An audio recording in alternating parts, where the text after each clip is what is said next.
পেতাম তাহলে ভেবেছিলাম পুঁই শাক দিয়ে মাছের মাথা দিয়ে করব। তবে আজকে দেখছি এই বাজারে শাক সবজি সেরকম কিছু নেই। এর আগেও মানে এই বাজারে আসার আগেও আমরা মনপসন্দ গেছিলাম, সেখানেও শাক খুব একটা ভালো পেলাম না আজকে। আপনার পছন্দ মতো মাছ বেছে আপনি কিন্তু এখান থেকে মাছের ওয়েটটা করিয়ে নিতে পারেন। এখানে অভিজিৎ একটা ইলিশ তুলেছে, পদ্মার ইলিশ, আর দাম এটার এসছে $70 কাছাকাছি। মানে ভাবুন একবার, এতটাই দাম যে $70 মানে কিন্তু প্রায় 6000 টাকার কাছাকাছি। দিয়ে আমি অভিজিৎকে বললাম যে এত বড় মাছটা নিও না, ঘরে অলরেডি 2-3 রকমের মাছ রাখা রয়েছে। এবার এখানে ইলিশের মধ্যেও কিন্তু বিভিন্ন রকমের ভ্যারাইটি রয়েছে, পদ্মার ইলিশ, মিঠা পানির ইলিশ, নোনা ইলিশ।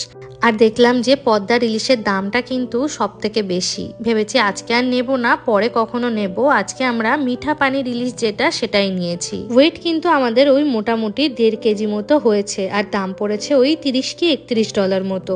অভিজিৎ ওদিকে রুই মাছটা বাচ্ছে, আমি ভাবলাম যে আপনাদের এই দিকটাতে এসে এখানকার মিষ্টির কালেকশনগুলো একবার দেখাই।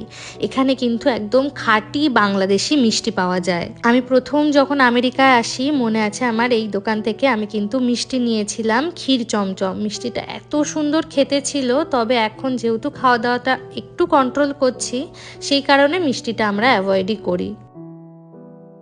এই যে বড় বড় মাছগুলো আমাদের মোটামুটি বাছা কিন্তু হয়ে গেছে। এবার ওনারা মাছগুলোকে কেটে পিস করে দেবেন। আপনাদের তো আগেও একটা ভিডিওতে দেখিয়েছিলাম যে এখানে মাছ কাটার মেশিনগুলো কিরকম হয়।